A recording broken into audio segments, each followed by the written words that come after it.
Josh.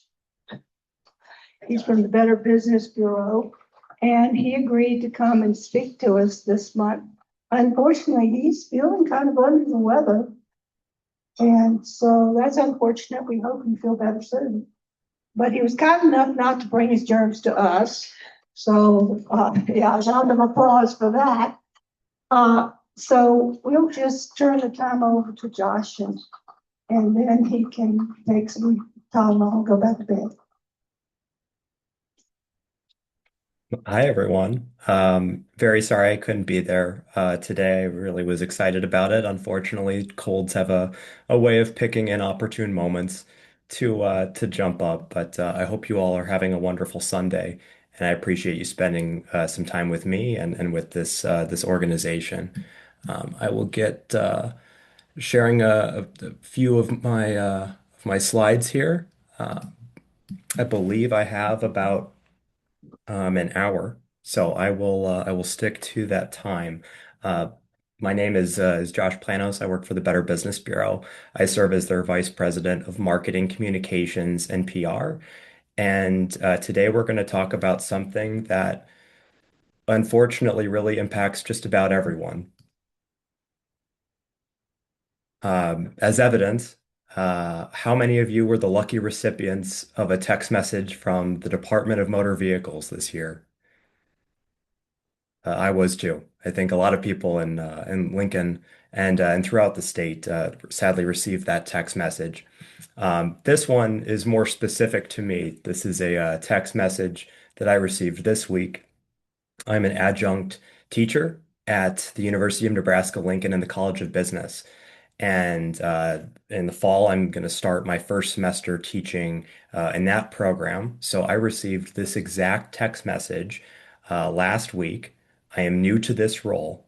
This has really not been announced publicly, and yet I receive a text message from the director of the Nebraska College of Business.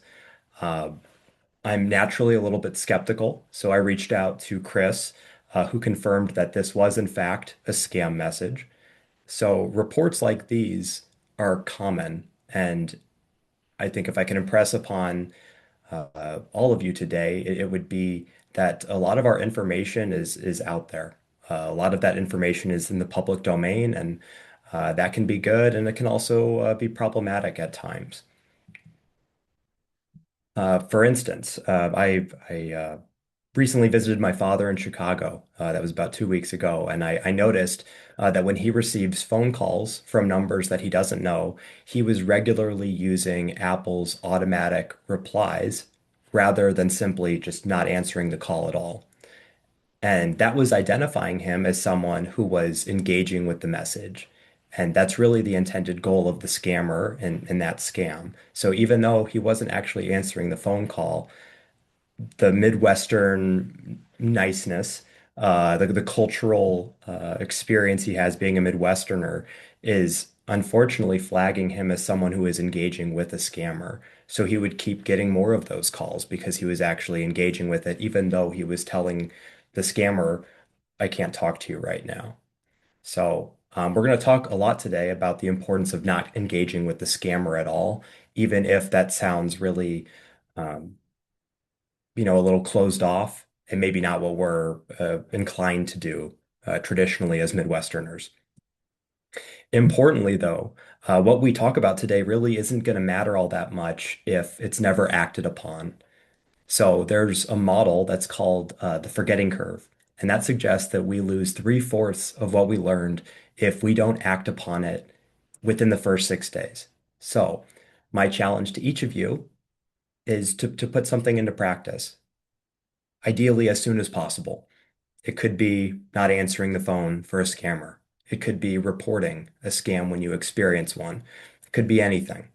But if you don't put it into practice, studies will tell you that a lot of that information, unfortunately, uh, isn't instilled and doesn't take for an extended period of time.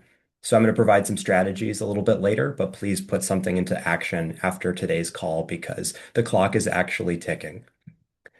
I work for the Better Business Bureau.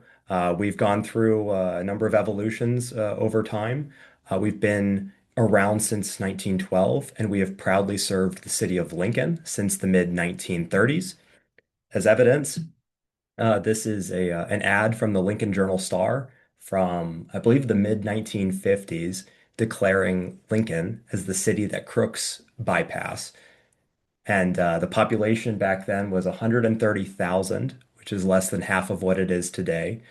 So you'll find in the next, hour or so that I like to lean into our history and into our archives. So I hope you'll indulge me there. If you see these signs around town, vehicle magnets and window clings, the BBB, that's us. The bureau that I work for, we serve five Midwestern states. We serve Iowa, Kansas, Missouri, Nebraska, and South Dakota. We serve, nearly 11,000 accredited businesses, and our headquarters is in Omaha. So that is where you will find me most days. But I'd encourage you to stop by if you're ever in Omaha. Would love to have a conversation with you. So please, if you're near 118th and L, feel free to stop by. Uh, the BBB I mentioned has gone through a lot of evolutions, but one thing that we do and have done for a very long time is we evaluate businesses and we try to connect people with businesses that they can trust. We also, as part of our mission, need to call out and address substandard marketplace behavior. Scam prevention is a big part of that nowadays. It really wasn't as big a part of it, 10, 20 years ago, but increasingly that's a big part of what it is that I do. Many people know us for our business and charity profiles. We offer dispute resolution services. We offer alerts and warnings. But a lot of what I do involves community impact and consumer protection efforts. My specific job is really not new.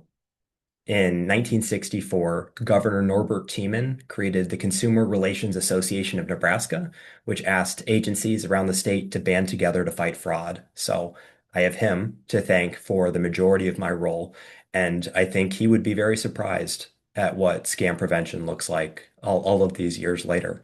It's probably never been more important than it is today, but I don't believe that was certainly what he or any agency had in mind when they created this task force. Here's a look at this exact presentation um, that occurred in the mid 1960s. This photo was taken in the First National Bank building, which was Lincoln's first skyscraper. And a lot of what I'm going to talk about today mirrors what was found and unpacked in that presentation. We do a lot less printing now. We create fewer posters, but the thrust of that effort is very similar to what it looks like today. Again, I like to lean into the history of the discipline and the history of the trade. So when I think about my predecessors, I think about the work that they did to combat fraud at a time when you could really say just about anything and get away with it. That there would be health benefits to smoking, and that soap could cure obesity, and that kids should be eating donuts filled with vitamins for breakfast. And somebody really had to draw the line at vitamins for breakfast. So my predecessors got to work creating codes for advertising, and we put rules in place to protect consumers. This work is it's exhausting a lot of the time. Like for instance, this is a photo that was taken of me on my first day at the BBB. And then here is a photo that was taken of me this morning.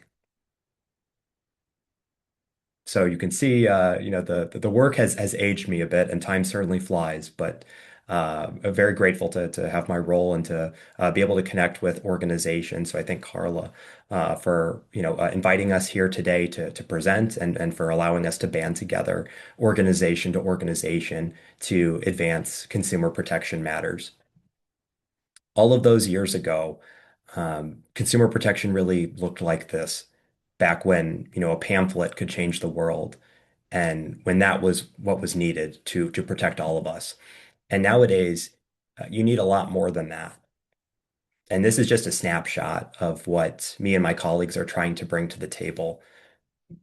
We attend events, we issue postcards, we put up social media campaigns, we provide in-person presentations, the occasional virtual presentation as you're experiencing today. We go to conferences, we issue investigations, we talk to the media, and regularly it still feels like it's not enough.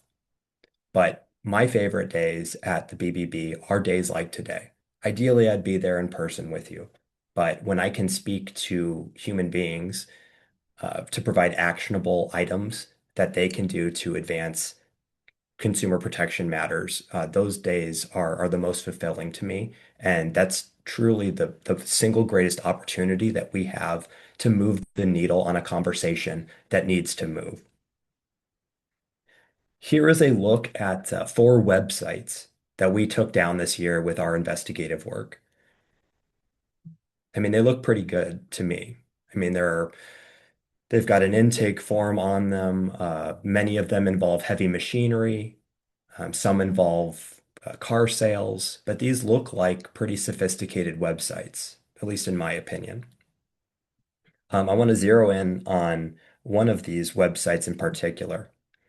This is Thrifty Auto Sales Shop.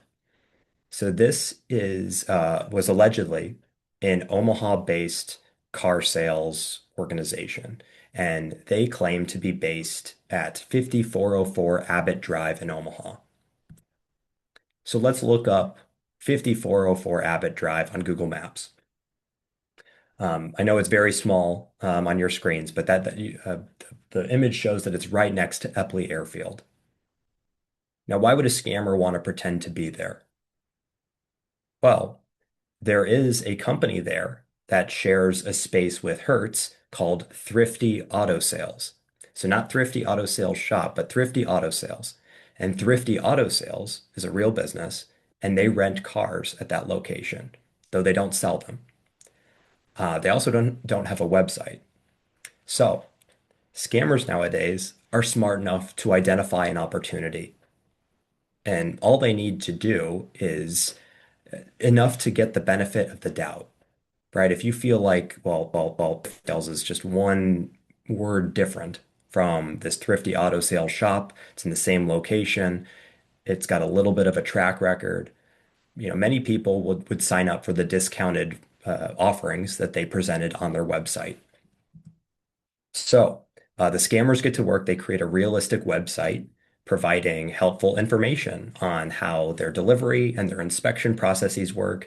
They ask for regular information from buyers, like what make and model of a vehicle are you looking for? What's your price point? They also create a mission statement and then poof, they just disappear with your money. So this is one of the sites that we took offline through one of our investigations, and this happened in the last 2 months. And truly, it feels like playing whack-a-mole in this space because of how easy it is for scammers to immediately stand up a website and then, create a marketing campaign around it and get people to spend, tens of thousands of dollars there, thinking that they're actually investing in a product that doesn't exist. If I were there with you, I would ask how many of you have experienced a scam lately, and I'd ask you to raise your hand. And there would be a few holdouts, but I would imagine there would be a lot of hands raised because this is something that is regularly experienced by just about everybody in the country. There's a study that suggests that somebody experiences a scam every 3 days, provided that they're not living off the grid. And these scams, they cross all demographics.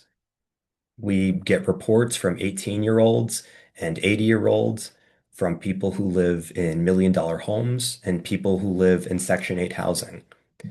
And no one is immune from these reports. The scammers don't stop targeting you because you have a PhD. And the reality is, in 2026, if you're experiencing a scam, a conservative estimate is that dozens of others are actually experiencing it too, because scammers now operate with scale in mind.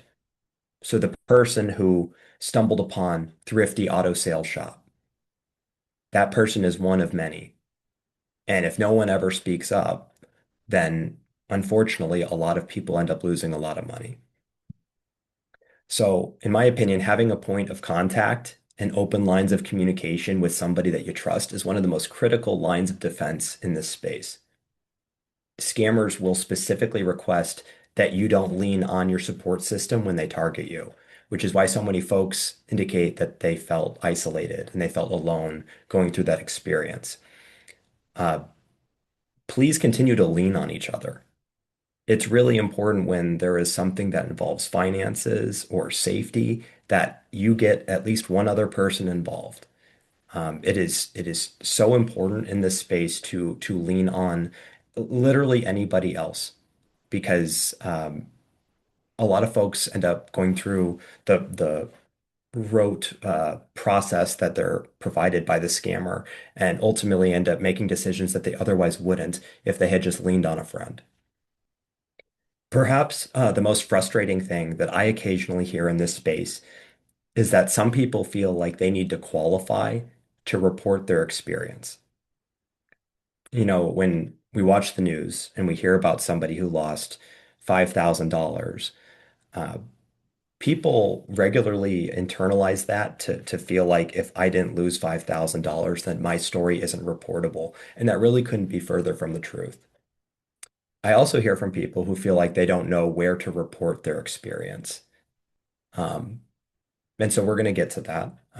There are a lot of very basic, uh, quick, accessible options out there to have that experience reported and to be useful protection for somebody else. I'm not sure if any of you have heard this line before, but I think about it all the time when I do my job. It goes, a lie can travel halfway around the world while the truth is still putting on its shoes. There are variations of this quote. Many of them are misattributed to Mark Twain for what it's worth. But this line, it actually predates the telephone. It predates electricity. And I would argue that it is truer today than ever before.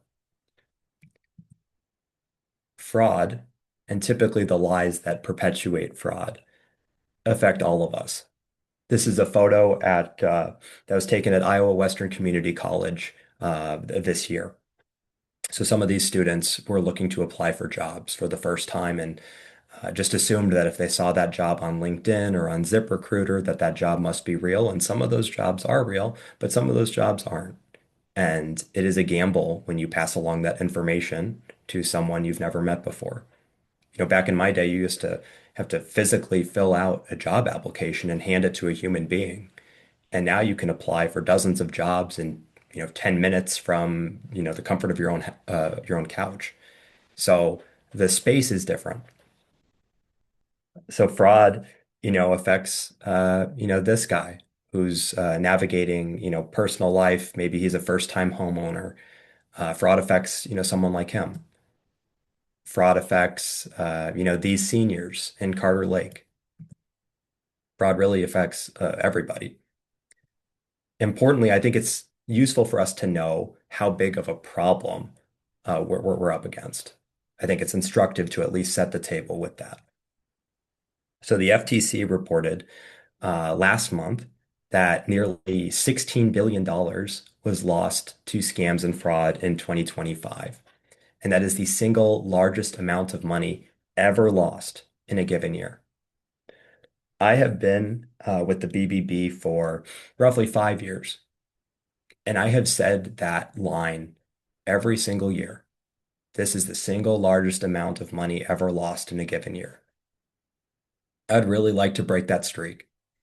And it's unfortunate that resource-wise, attention-wise, this is a space that is still underreported, that is still under-resourced, and that allows these numbers to grow and to grow each and every year. So that 15.9 billion dollar figure, that amount is trending in the wrong direction. It's up more than 27% year over year. And yet it's still not capturing the entirety of the problem. Because depending on where you look, experts will tell you that 80% of fraud in this country goes unreported. So that $15.9 billion figure, that is a real conservative estimate. These are some Nebraska headlines from 2026, all of them about scams. And this is just what would fit on the page. And again, this is just what we know about. All of these reports, whether they impacted a senior or someone, from Gen Z, uh, all of them have something in common, fundamentally. It's trust. Many of us trust things an awful lot, right? Like how many of us here feel a sense of comfort when we see these people? They seem pretty trustworthy, right? What about these people? Do these people seem trustworthy? Well, first, we'd have to agree that they are in fact people, right? Which they are not. I've seen a lot of cell phones in my life, but I've never seen one that looks like this. And that is a seat belt on her wrist, not an Apple Watch. So these are not real people. I built these people using, really for the express purposes of this presentation. I used an artificial intelligence plugin where you just type out some of the words and poof, you've got pictures. So these people are not real. These are also not real people. This is not Tom Cruise. That's not Taylor Swift. The photo in the bottom right corner actually won an international photo competition. And then the owner shared that it was AI generated. And then this is kind of the holy grail of artificial intelligence photos. I think about this quite a bit. This was the most viewed photo of the Pope in 2023. This image of him wearing a designer jacket, and it wasn't real. And yet, this was viewed more than 10 million times around the world. I think that's wild. Uh, Not too long ago, I had a conversation with a guy named Dave. I met Dave, well, I guess it would have been August 2024, so it's been a little while. But Dave, this is a photo taken in our Omaha office, and I met Dave. Dave was a lifelong Nebraskan, and he had recently retired from his blue collar job of 40 plus years. And the reason I met Dave is because Dave answered an email. He got an email from someone that was impersonating the Federal Trade Commission, and he was warned that a Chinese organization was trying to steal from his retirement account. So, under the pretense that Dave was actually protecting his money by working with this person who was alerting him of the situation, Dave unfortunately was manipulated into withdrawing his retirement savings and sending it to someone who lives half a world away. And throughout the entire ordeal, Dave was never stopped, not by the convenience store employees around the city who saw him bring in $30,000 in cash in a paper bag and spend 30 minutes dispensing it dollar by dollar into Bitcoin ATMs, not by the bank, not by anybody. Dave was completely and totally alone. And in 2.5 weeks, he lost most of what he had worked for, right? So I can talk to you all day long about what I think is important in this space to protect yourself, but I also think that what Dave shared would probably resonate as well. So these are some tips from Dave. I think it's a fantastic list. Talk to somebody, ask lots of questions. Don't believe what you're presented with until you verify. These are very foundational rules, but it really does and should govern how you go about making decisions from whether you're going to purchase something on Prime Day to whether you're going to tell the person that you're taking care of that there's a new retirement home opportunity for them, or there's a new vacation opportunity that they should consider. these fundamental rules will protect you from a lot of what is ultimately reported to us. There are also some very good stories in this space, and I want to spend some time talking about those as well. So, I do want to tell you about my friend Parker. I met Parker when Parker was an eighth grader at St. Wenceslas in Omaha. And sadly, Parker's grandmother was victimized by a scam. So, as part of a school project, Parker created a scam flyer to protect others from going through that. This is that flyer. And Parker spent part of his Easter weekend hand delivering it to Omaha area senior centers. And so I reached out to Parker and I asked him if he wanted to come by the BBB. And together, we built his dream scam flyer. He wanted something that had data behind it. He wanted something that made it easy to report. He wanted something that captured his grandmother's story. He also wanted his signature on it, so we included that too. Um, but he wanted something that could also be provided everywhere that he couldn't go as a single kid without a car. So this is the new flyer. It is available in every single senior center in Nebraska, and it has been rolled out in the other states that we serve. We named an award after Parker to continue talking about his story, and to remind people every year that scam prevention requires all of us, whether you work for the BBB or the FTC, or you're an eighth grader working to protect your grandmother. And this is what happens when somebody speaks up, right? Nobody hears the story if Parker doesn't come forward. If you are interested in accessing that flyer, please talk to Carla. I'd be happy to get Carla a link to it and would be happy to make that available to all of you. I'm sure Parker would be thrilled to know that his story is still resonating, 2 years later. Here are the 10 most reported scams that we've fielded from Nebraska residents. A lot of this is really a mirror into society, right? You've got more people than ever buying things online. So naturally, that's a market that scammers are trying to infiltrate. Like I was mentioning with my father, you have people who are willing to engage with scammers and provide personal information. That personal information is more valuable than ever to scammers. So that is what they're after, which is why phishing is the most reported scam that has been reported to us.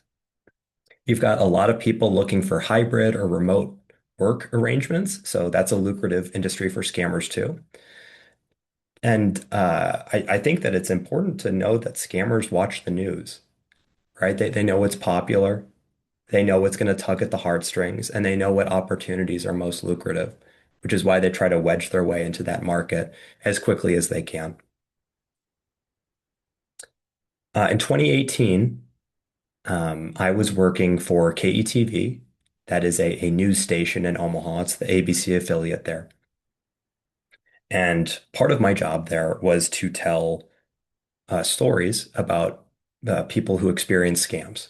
We would probably run a story maybe once every other month. So that was, my background. And on my way to work one day, I received a phone call, and the caller ID said Internal Revenue Service, and it even had the 202 Washington, D.C. area code. And looking back, I came about as close as I could to being scammed by a tax return plot. I was told that an agent Rodriguez had identified an issue associated with my report, and I owed back taxes. And if I didn't agree in the moment, he'd have no choice but to alert Omaha police, who would arrest me for tax evasion. So it really shook me up. And I also had as much of a background as one could have in this space, and I still came about as close as I could to losing that money and making a life-altering decision. And about a year after that call, this very call center in India was raided. And it turns out there were more people, more Americans who had fielded a phone call from Agent Rodriguez. So, if you notice anything in this photo, this is a real call center, right? This has real infrastructure. This has resources behind it. This is a international crime ring with actual infrastructure. And before we vilify those who are attempting to scam us, which is a very natural thing to want to do, we should also recognize that many of those making those calls or texts or emails are indentured servants, and they are forced to do this type of work in military style compounds half a world away under the threat of violence. So this is a look at, what some of these, call centers and scam enterprises look like. I ran a report this morning that found, as of today, that we had fielded 639 scam reports from Nebraskans. And that's through our scam tracker tool, which I'll touch on very shortly. That's considerably more than we monitored at this time last year. And while it's devastating that even one person needs to report any scam, the only way that the situation will improve is if people speak up. So, yes, in a perfect world, there would be zero scam reports each and every year. But a part of me also knows that the more reports we get, the more people are taking the initiative and doing something with what they see. There's also another silver lining.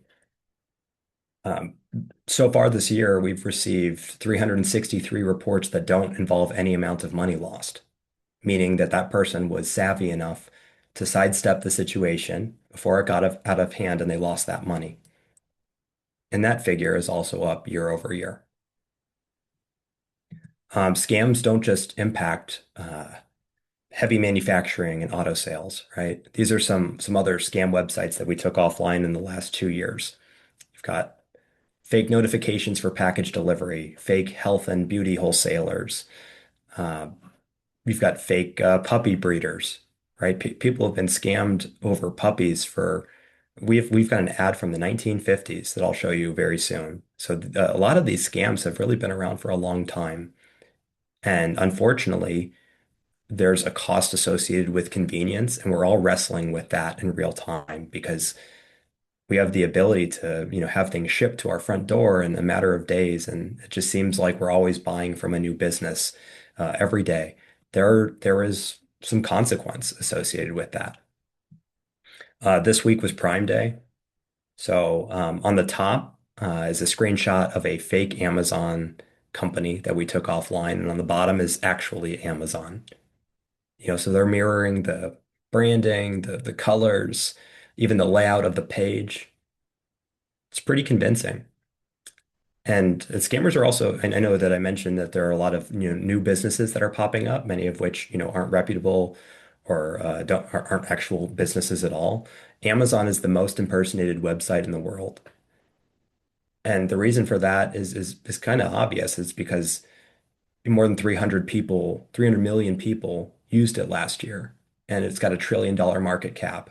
So the scammer doesn't need to, you know, try to sell you on what Amazon is. You already know that, and they now have the ability to mimic it rather quickly. There are some red flags associated with a lot of what is ultimately reported to us. Uh, the first is that there's an urgency or a pressure to act immediately. The scammers want you to panic, right? They want you to be in the car on the way to work, not able to do your research, not able to get off the phone to ask someone to do your due diligence. If somebody says you need to pay now or you need to remedy the situation now or something bad will happen to you, most things in life are not like that. And it's a human instinct to want to remedy situations as quickly as we possibly can. But the reality is a lot of things don't operate under that system, right? There's very few scenarios in which that would be real. Another thing that we see a lot are people being forced to pay for things in unusual ways. And at this point in the equation, the person has probably already convinced themselves that what they're experiencing is real. So This doesn't register as much like a red flag because the person is being told their grandchild is missing or their grandchild's been kidnapped or their life savings is currently being held by someone illegally or uh, they're so stressed by the situation that they're no longer wondering why they would be asked to pay for something with a gift card or a prepaid debit card or cryptocurrency or wire transfer. Legitimate businesses use legitimate, safe, and trackable payment methods. So if you can force yourself to remember that gift cards are gifts, they are just gifts. They are not modes of payment for police departments or three letter agencies. Um, Cryptocurrency, I would just avoid that space because it's ripe for fraud.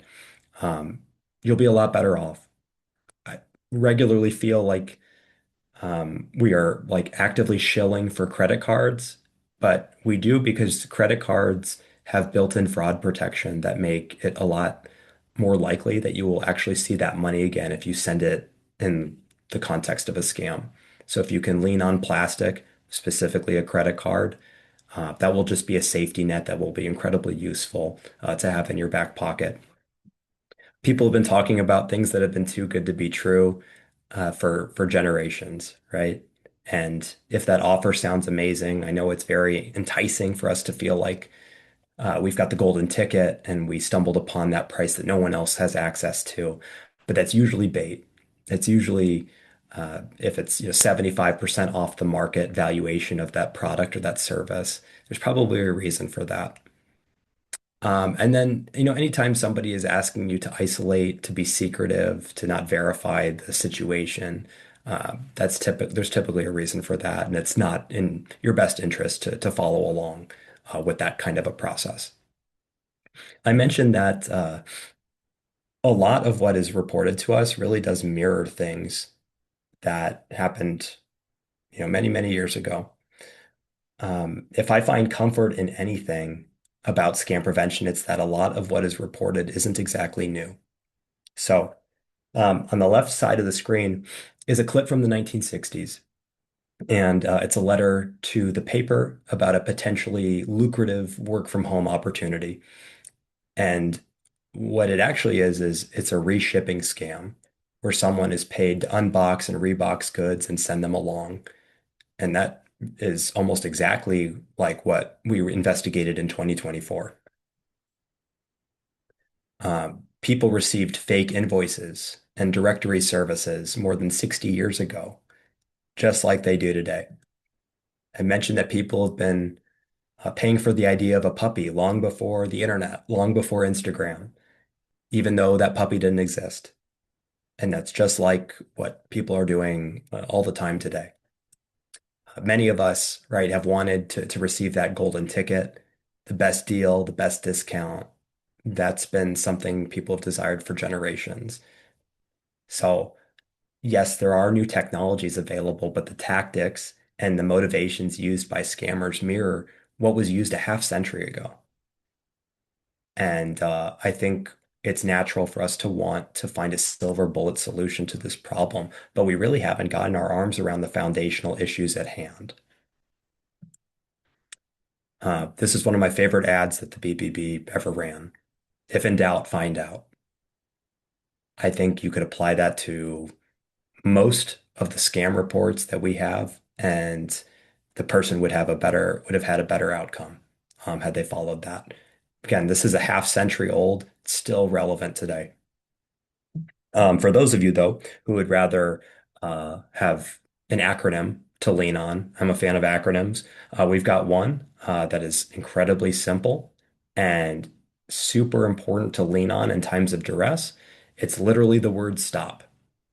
So, step one is slow down.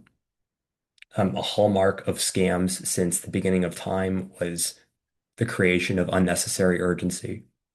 Most things in life do not require immediate action, at least not in the way scammers present it to be. Um, we certainly live in a fast-paced society, but Urgency creates mistakes and blinders. And if you can give yourself the necessary space to make an informed decision and tell the person that you'll get back to them when you've had time to think about it, you'll be a lot better off. Step two is to talk to someone. The susceptibility of somebody to fall for a scam decreases considerably when somebody involves literally any other person in the situation. We would all benefit by getting others involved when we have questions, particularly when we have questions that involve our safety or our security. So, for those of you who are in a caretaking role, or those of you who are being taken care of, open the lines of communication with that person specifically with regard to scam prevention. Say, if I call you and I ask you something, I'm just trying to verify that it's real. And I could really, use that support. And I know that might be occasionally frustrating, but it's really important that we're on the same page here because, look, people are presenting to us all the time about how inundated we are with scams. It's never been more prevalent than it is today. And it's really important that I know I can lean on you and that you can lean on me. Step three is to observe the details. Like we saw with some of those AI generated photos, the details add up. You can look for inconsistencies. Certainly, it's going to get harder before it gets easier. And we are doing what we can on the legislative front to advance bills that hold social media companies and AI generators responsible for the work that is used with their technology to perpetuate fraud. But it's going to require consumers to take on ownership of delineating what's real from what isn't. And I know it's going to be challenging, but if you can approach things with a little bit more skepticism, that would be a very useful strategy right now. Step four is to protect your information. Your personal information is likely available somewhere online, and that's probably not your fault. Um, it also doesn't mean that we shouldn't do everything in our power to protect it from being spread further. With just a few bits of personal information, scammers can bypass, bank security questions, they can take out loans, they can reset online credentials, and yet we regularly gamble with this information when we place online orders or when we set up passwords that are the same on all of our major accounts, or if we reply to spam emails. So try to guard your information to the best you can because that information is probably going to be used against you otherwise. So some takeaways that I have that I think are useful over the past 12 months is that look, the caller ID will tell you whatever the scammer wants it to tell you. You're probably not going to receive a phone call from someone that's identified as daughter, or the actual name of somebody that you know in your uh, directory. But people are getting phone calls from numbers that say Lincoln Police, from the Internal Revenue Service. It's very easy to spoof caller ID. Again, I think it's horrifying that that's allowed to exist, that there's technologies that can bypass caller ID.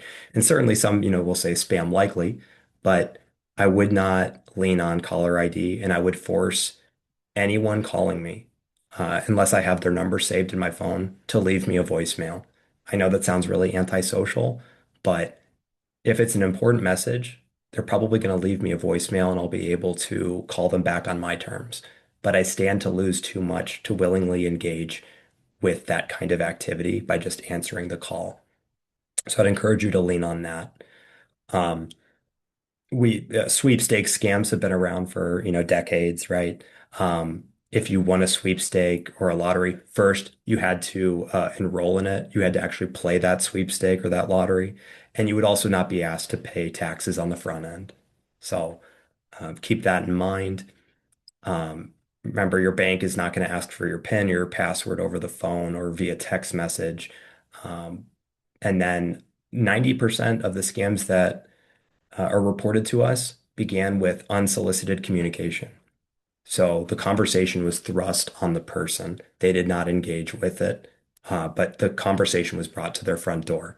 So anytime you receive a phone call, an email, snail mail, a text message, just know that It's really hard to know what's a legitimate form of communication these days, and a lot of people are reporting that a lot of this communication is not legitimate.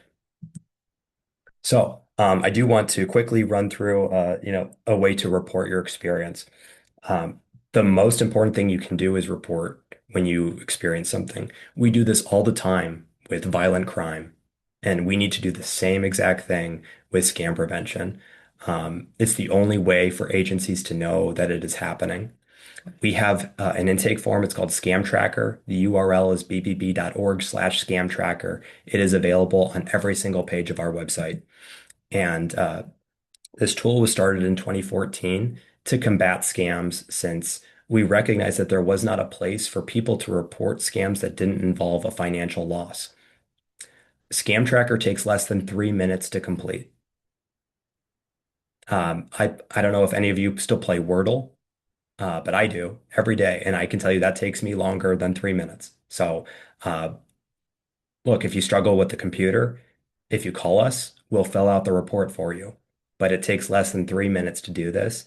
And all it asks is for information about your experience. You're not asked to sign up for a newsletter. You're not asked to jump through a bunch of hoops. You're just asked to provide your experience. And then that report is then shared with law enforcement agencies around the globe through what's called the Consumer Sentinel Network. So, importantly, if you're also like just interested in seeing what's being reported in Nebraska, you can find that information on Scam Tracker too. You can search by the date of the report, the amount of money that was lost in the report, the name of the scam company, and a bunch of other variables. This is what that looks like. We've got a heat map feature where you can access all of this information and stay up to date on what's being reported to us. You can see how Nebraska fares in terms of scam prevention efforts and monetary loss, a number of reports compared to the rest of the states. Um, and once we have verified the report, the most important thing is that it becomes public record. And I'll touch on what that actually means here.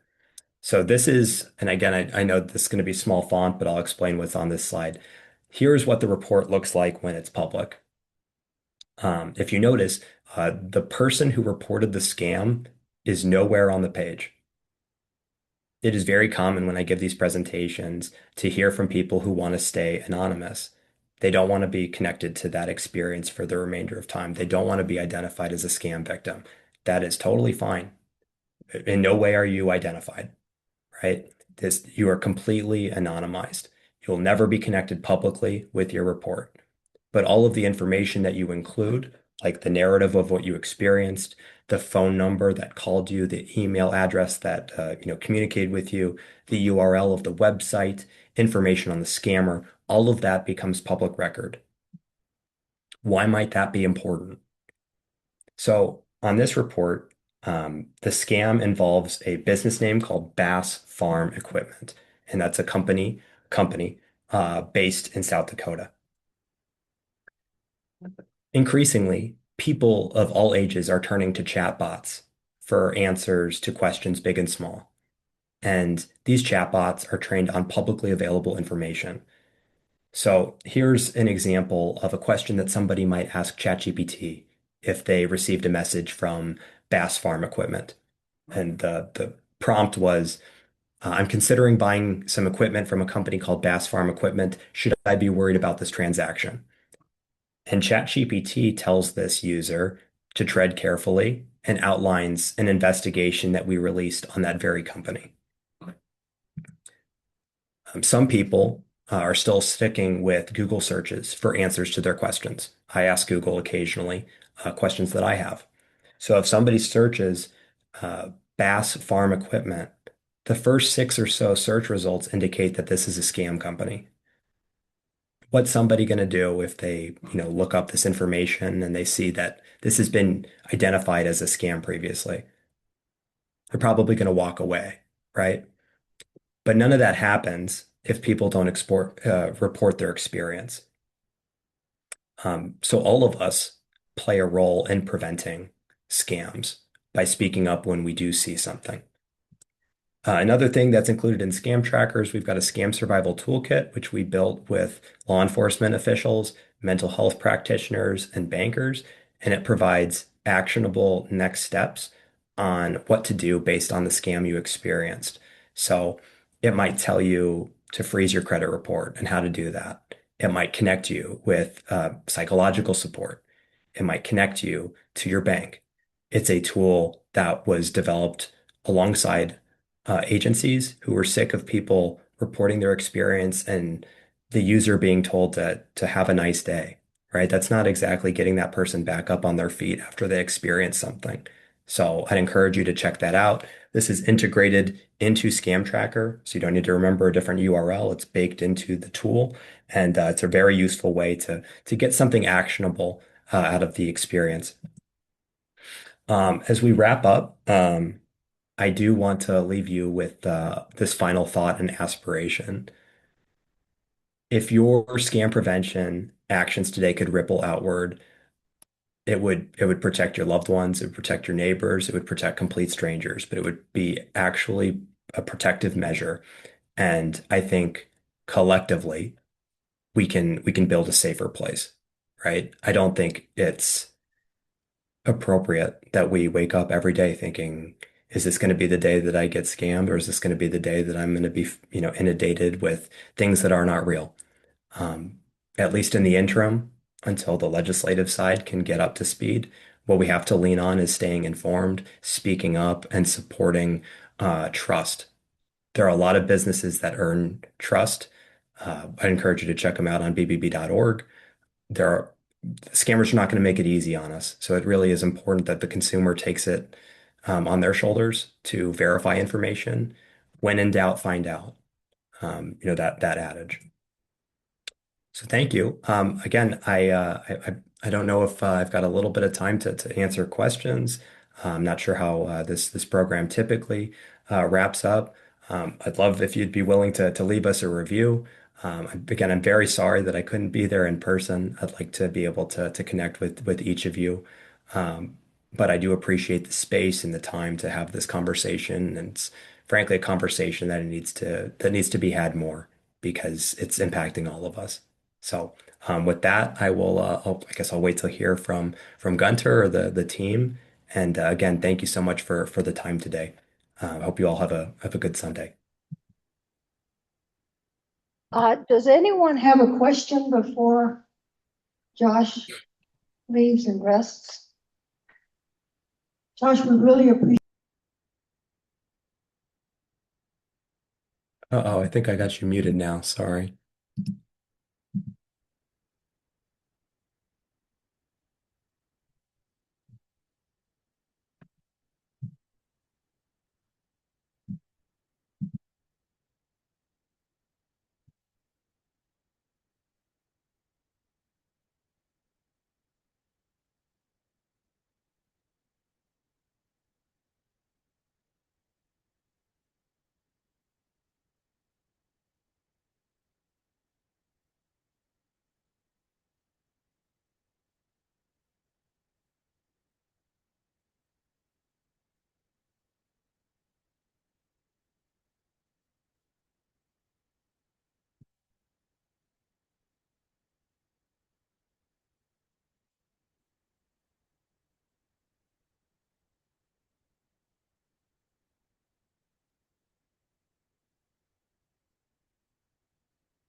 There we go.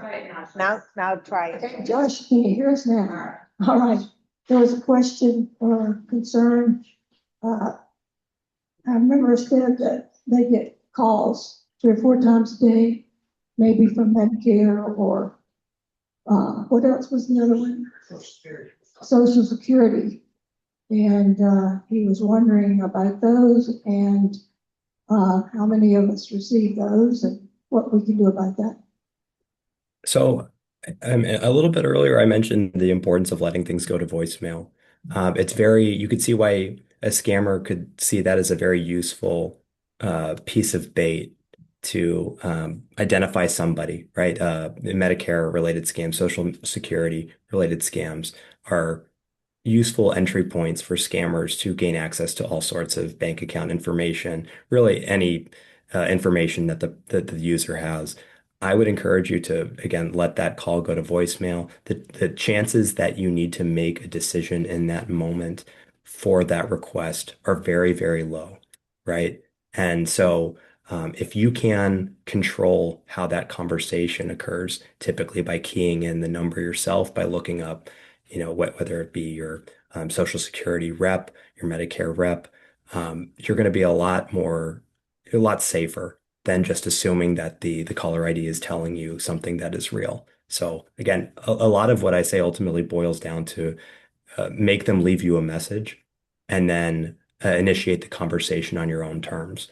But I will say those two things, Medicare and Social Security related scams, are very, very common because they are useful entry points to gaining access to, a senior's device, a senior's phone, and everything within it. So you don't need to be afraid about all the communication you receive, but make the person who is calling you or texting you or emailing you earn your trust. And one way they can do that that's very reasonable, it doesn't take a lot of time, is by forcing them to leave you a voicemail. Okay, we have another question. Josh, Josh, my question is, I got two things. So do you report that then? Yes. Yes, again, I'm going to go back to the DMV related report that I started the presentation with. In my mind, that was a huge success for scam prevention. Why? Because everybody reported it seemingly at the exact same time. So that was really kind of a nightmare experience for scammers because it's problematic if everybody receives the communication at the same time and they can immediately lean on one another. Uh, I think there is a tendency when people hear, somebody called me and said I won the Powerball, and I looked it up online and I saw that, that's been reported before. I probably don't need to report it. There is someone out there who has not seen that report, who has not experienced that in the past. So I don't want people to feel like, once the minimum threshold of reports has been met, that no longer is it of value to report your experience. Um, it's always important to report your experience. And yes, you can, even if you didn't lose any amount of money to that Medicare related scam or to something involving Social Security, you probably have a phone number that the communication originated with. They might even have left you a voicemail that has some useful information. That's really important to report. And again, less than 3 minutes. It's not a huge amount of time. It's unfortunate that it requires any amount of time, but it's not a huge lift, and that is protection for somebody else. The other thing, could you explain the Venmo fraud? Yeah, so peer-to-peer payment methods, PayPal, Venmo, Cash App. There are so many. There's probably a new one that occurred since, this presentation started. They are ubiquitous. They are found on college campuses in particular, everywhere. There's a lot of families that divvy up bills that way. Um, what's challenging about those payment methods is they're really not backed by a lot of protection because you are initiating the transaction. So ultimately, the liability is yours in a lot of instances. So, there are a couple different Venmo related scams that I'm aware of, but you could see a scammer will request money. You can either pay money for a service or product, or you can receive it or request it. And so scammers will regularly request random amounts of money for random products. Sometimes they'll impersonate utility services. Sometimes they'll impersonate family members. Sometimes they'll just take a shotgun blast approach and just request money from just random numbers that they've identified as real phone numbers. Uh, it's really important that you have a conversation with the person that you think is requesting that money.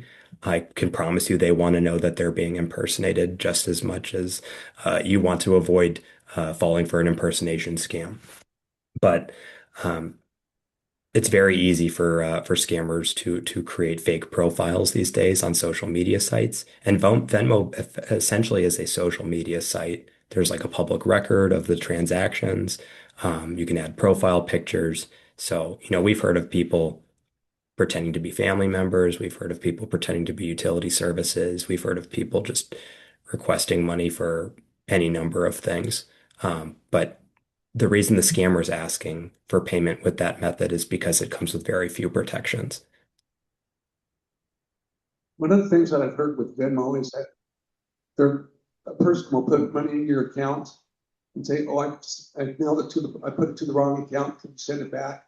Hmm. Can you talk a little bit about that? Yeah, yeah. So we see this occasionally on Facebook Marketplace as well, where the person will yeah, well, either send you money or they'll request money and say, oh, it's actually this amount of money. Um, it's really not your responsibility to connect with them in any way, shape, or form. Sometimes it's truly a lure to see if that person will engage with you at all, right? Just to even have the conversation of um, will this person communicate with me if I communicate with them? Um, you're not going to be put in a bad spot if they are sending, $5 to your account and accepting the transaction. Um, so sometimes it's just a trying to do some matchmaking on their side, and sometimes it's I put $5 in your account. Can you give me 750 back so they can kind of make out on um, the financial equation. But again, anytime a scammer engages with you, it's not your responsibility to engage back, regardless of what the lure is. And, it's very easy to make friends online these days, but um, adding some skepticism to your diet is really essential in 2026. A Lincoln office? So unfortunately, we do not have a Lincoln office. I am actually based out of Lincoln. I live over by Southeast Community College, but Omaha is our nearest office. That being said, if you needed to have a conversation, I'd be happy to meet in a public place and answer questions. My email address, I don't know if that would be beneficial. Maybe I can just package the slides as well and get those off to Carla so she can distribute them afterward. My email address is jplanos@bbbinc.org. I'd be happy to answer your questions there. Appreciate that. And yeah, if you would add that to, the information you send to Carla, we'll send it out to everyone. You have Okay. another question? Is the slideshow that you've given us today available on the BBB website? It is not. I would need to send it to you individually, but I would also be happy to do that. All right, thank you. Another question? Oh, we have another question. Lately, I've been getting email messages from myself. How do people gain access to your email and how do you prevent that from happening? So I get those too. We have an IT vendor and we have the spam filter that filters a lot of that communication out. But just like a scammer can impersonate or spoof a caller ID, they can spoof an email and an email subdomain. So um, again, just because you receive a communication does not necessarily in and of itself mean that your email account is compromised. It might be that someone is just pretending to be you to see if you'll engage with that. For instance, I've received, phone calls from my own number in the past. I am not actually calling myself. So, again, it's what will get somebody to engage with me. I will say it would be beneficial to change your password in those situations just to get in the habit of regularly updating those. I talk to people all the time who have had the same password for sensitive accounts for 10 years and all of their bank accounts are tied to that password. That's really problematic. Depending on who you talk with. Cybersecurity experts will tell you if the expectation is that you would update your passwords quarterly. I would settle for annually for a lot of folks. Um, and I know that that's challenging to stay up to speed on password managers, or do you write it on Post-it notes, or do you save it in your Google Chrome browser? But it really is important because unfortunately, it just makes life a lot easier for the scammer if all of your accounts are tied to a very old password and that password is being shopped around online. I'm in trouble. Anybody else in trouble for not changing the password? Oh, we gotta do some work. We have another question. Can you tell me, is anything on the Nebraska legislature? Can you repeat that question for me? Information on the Nebraska website. Information on the Nebraska website, like about scam prevention? Just general information. How much interest there is about this problem. More information about this problem of scams.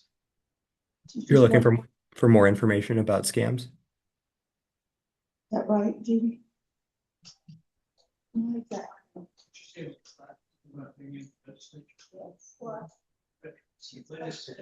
Oh, legislature. Is that what you're? Yes. The legislature might address the scams. Is it? Sorry. I want to know whether the legislature and senators or anybody they're showing interest in getting something more that legal. I'm sorry, I know that I'm just running into some audio issues here. Our legislature, is there a way we can do anything to help? Oh, yes, absolutely. The next legislative cycle will be open, here in a number of months. But yes, we are always looking for people. Again, I can talk all day about scam prevention, and I know definitively it will not resonate in the same way that it will if someone who has experienced something, Dave, for instance, would share their story. I can understand why a lot of folks do not come forward with their story, but that is the type of information that really does move the needle. So typically, when the legislative cycle starts, we are part of what's called the Fraud-Free Nebraska Coalition. So that is us, that is the Attorney General, that's the Nebraska Bankers Association, law enforcement agencies, Governor Pillen, his office. We put our heads together and we say, what are the bills that we'd like to go after this legislative cycle? So most recently, we had three or four. An increasing number of bills, understandably, are tied to scam prevention and consumer protection matters. So we had four bills that got passed this year. One involved, mail theft. One involved social media platforms. One involved telecom companies. And the only way that that information sticks with the legislators is if somebody comes forward who is willing to share their experience. So if you'd be willing to reach out to me, I'd be happy to kind of write your information down because there's not like a bat signal that goes up for people who are willing to help pass legislation, but it's useful if we know that someone is at least willing to speak and provide testimony when those bills are being read. We cannot get enough support for that. So if you'd be willing to speak up, I'd be happy to take your information and let you know when the new bills. Typically, we do a round of media coverage as well that tries to at least get that information circulated locally so people know what they can expect or what is possible with that legislative cycle.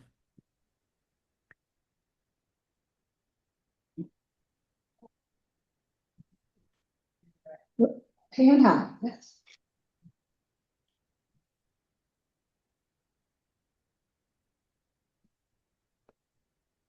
Is there any other websites out there that would be helpful for people to use to identify fake websites and scams?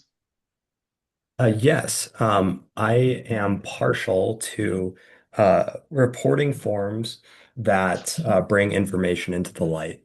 We've got wonderful communications and relationships with law enforcement agencies, but I can tell you that that information is not going to be public record unless that person lost a lot of money. So, and I think that frankly, law enforcement agencies, in my experience, would rather have that report be sent to someone who brings it into the light. We have great relationships with the FBI, for instance, but IC3.gov, which is their intake form, also does not make that information public record as far as I know. AARP does. They have a heat map as well, and I believe a similar but different intake form. So I would encourage you to check out AARP's Fraud Watch Network because again, they're bringing the report into the light and they're making it public record, which is my goal every time somebody experiences a scam because we cannot have enough education on the topic. And if that report gets put in a stack of papers and put in a drawer, that's not helping anybody. So having a digital way to report and digital intake form, I think would be extremely useful. One thing that is being proposed at the national level, for instance, is there should be a universal, unified intake form. In a perfect world, you would just report it to one place and it would go everywhere.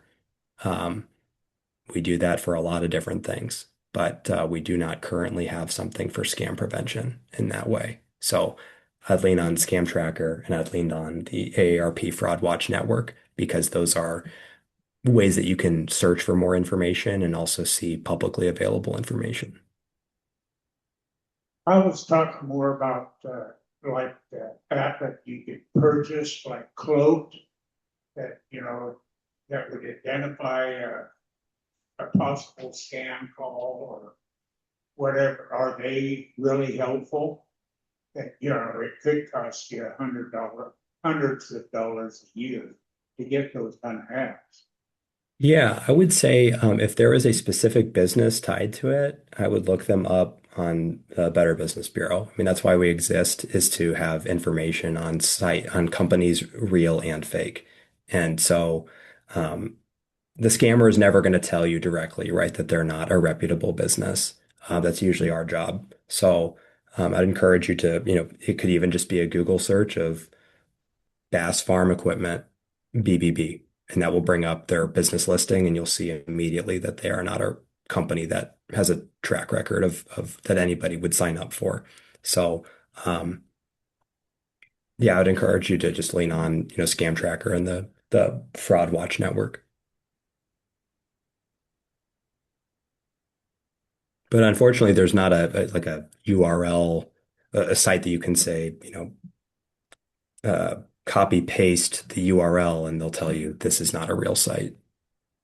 We have a whale of a time just getting these websites taken down. I can tell you it's ridiculous to me that you can stand up a website as quickly as you can and then not be held accountable until somebody speaks up.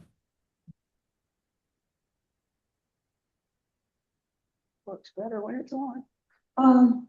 Are there any other questions? Josh, we thank you a lot for being. Well, thank you all. I appreciate it. Feel free to reach out if I could ever be of help. I'll pass along this information to Carla. And yeah, I hope to see you all soon. Have a good Sunday. Get better. All right, thank you. Guess he's gone. Do we have any new members today that we haven't officially met? I have a friend here with her husband. Stand up, tell us who you are, girl. I'm Katie Jalix, my husband Gary, and we are attending a good friend of ours that's struggling with substance. One of my ways to be more helpful. So, They're checking us out. Now we have a name tag over here that can't. Okay. Moving of course. Lauren. Hi, I'm Kent Antis. I'm not here, but east of Lincoln. I just been diagnosed with Parkinson's. And I was getting some information to come to a seminar that support group such as this. See if everybody else is having the same issues I do. Well, we're glad to have you. Some of us have been involved in this for 10, 12 years and have found the topics to be interesting and helpful and made some friends. So welcome. Any others that I may have missed? Just one little announcement. Davis Finney Foundation has the Every Victory Count book and books, and they have a new one out. And if you go to their site, you can have them mailed to you, or you can get it digitally. So we might want to take a look at that. Next month, we're planning to have someone talk to us about durable medical equipment. And that would be equipment that, because of our disease, we need things that the doctor can prescribe. And we have equipment places that can help provide them. Anyone have any other announcements or great things they've heard or learned that the rest of us need to? Okay, I want to thank Gunter again for the Zoom, and Jim. Wave, Jim. You weren't here last month. He sits at our library and he has lots more stored at home in his basement. So if there's something you would like to see, contact him. Sally's disappeared because this is ice cream month. In June, we have an ice cream social. And she has a plan on how to serve the ice cream. And so we're going to wait and hear from her on what she wants us to do. But I think we just stay in place until we get it straight. So hang on.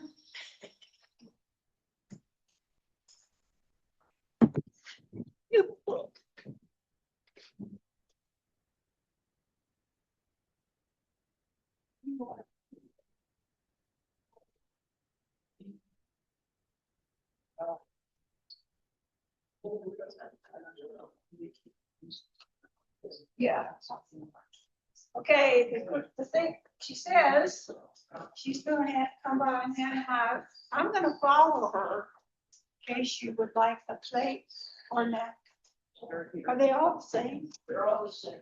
Okay, let's look at that one. You want a plate here?